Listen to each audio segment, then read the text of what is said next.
반갑습니다. 이투스 오승준 수리논술팀 박진아입니다.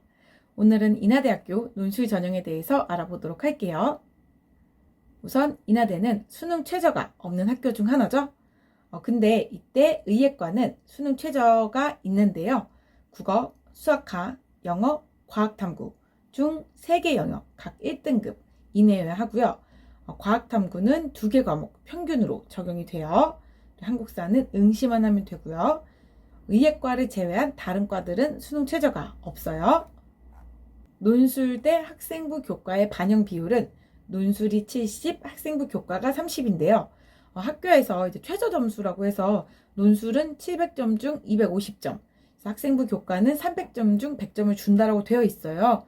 근데 결국 이 점수 빼고 계산을 하면 450대 200인데 450대 200 계산하면 69점 몇 대 30점 몇 이렇게 나와요. 결국 그냥 뭐 7대 3이라고 생각하시면 돼요. 학생부 등급별 환산 점수는 여기 있는 표와 같이 반영을 하고 있는데요.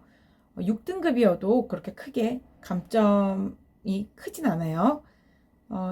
요거는 이제 1등급을 10점 만점을 계산을 했는데 실제로는 학생부가 30% 반영이 되잖아요. 논술 전형을 100점 만점, 그때 학생부 교과를 30점 만점으로 계산을 하면 논술 전형에서 100점 만점 중 6등급이면은 2.4점이 깎이는 거예요.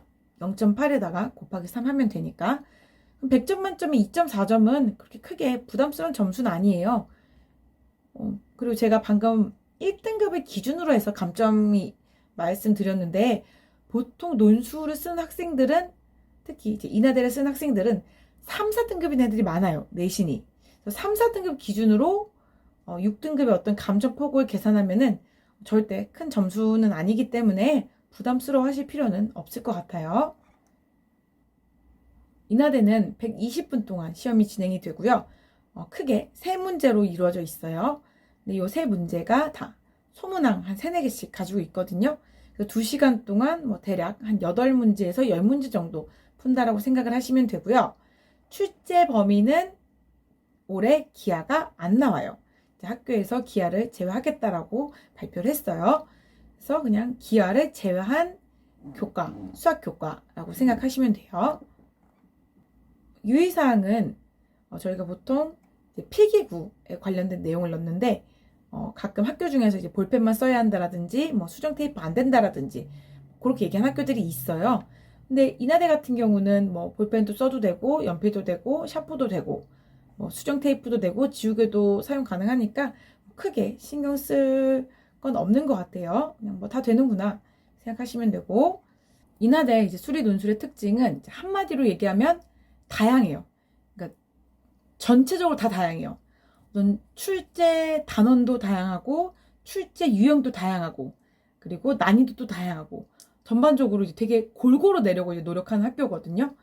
증명 문제도 뭐 직접 증명도 있고 수학적 귀납법으로 푸는 것도 있고 거꾸로 논증하는 것도 있고 부등식의 증명도 있고 재시문 이용해가지고 증명하는 것도 있고 뭐 사이값 정리, 평균값 정리 이용해서 증명하는 것도 있고 되게 다양해요. 그래서 조금 어떤 수능 준비만으로 대비하기 힘든 학교니까 체계적으로 신경 써서 준비를 해야 되고요. 그 중에서도 또 구조 추론 문제도 좋아요. 구조 추론이 뭐냐면은 앞에 있는 문제 이용해서 그 다음 문제 풀거나 아니면 제시문 이용해서 그 다음 문제 풀거나 어떤 앞에 있는 뭔가를 이용해서 다음 문제를 푸는 거거든요. 이 특징이 뭐냐면 앞 문제를 못 풀어도 다음 문제를 풀 수 있게끔 세팅이 되어 있어요. 요거 같이 예를 들어서 보면은 2019년도 인하대 오후 문제인데 여기 1-1번을 풀려면 제시문 가를 이용을 해야 돼요. 근데 1-2번을 풀려면 제시문 가도 이용을 해야 되고 1-1의 결과도 이용을 해야 돼요. 뭐 앞에 있는 문제랑 이제 제시문이랑 다 이용을 하는 거죠.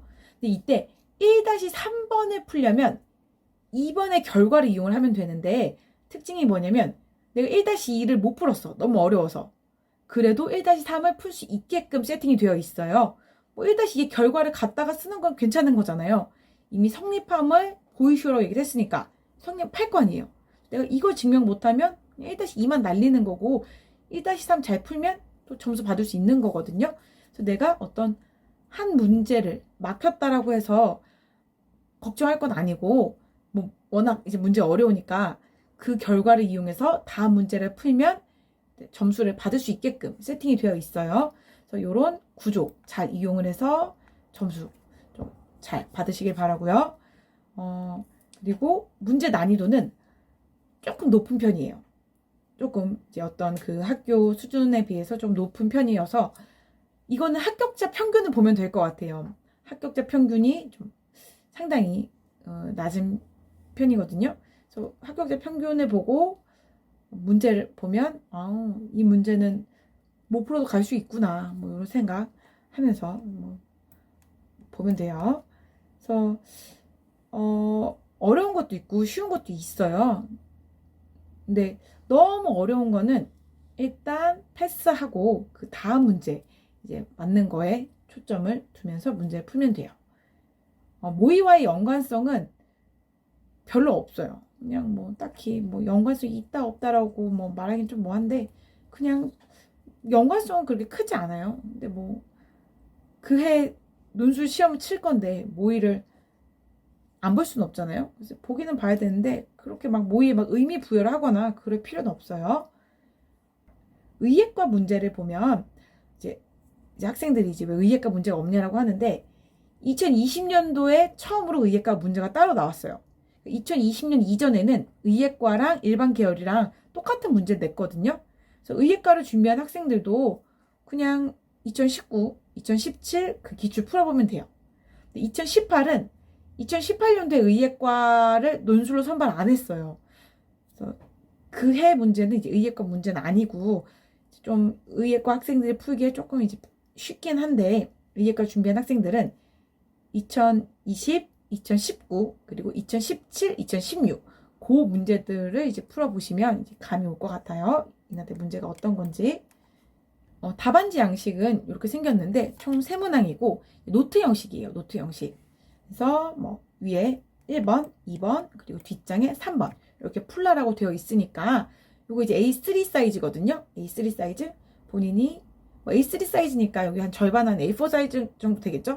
본인이 이거 보면서 어떤 한 문제를 풀 때 이 페이지 안에다가 답안을 정리해서 쓰는 연습 하시길 바래요. 인하대학교는 단기간에 준비하기엔 조금 부담스러운 학교거든요. 미리미리 좀 체계적으로 준비하시길 바라고요. 노력한 만큼 좋은 결과 있길 바라겠습니다.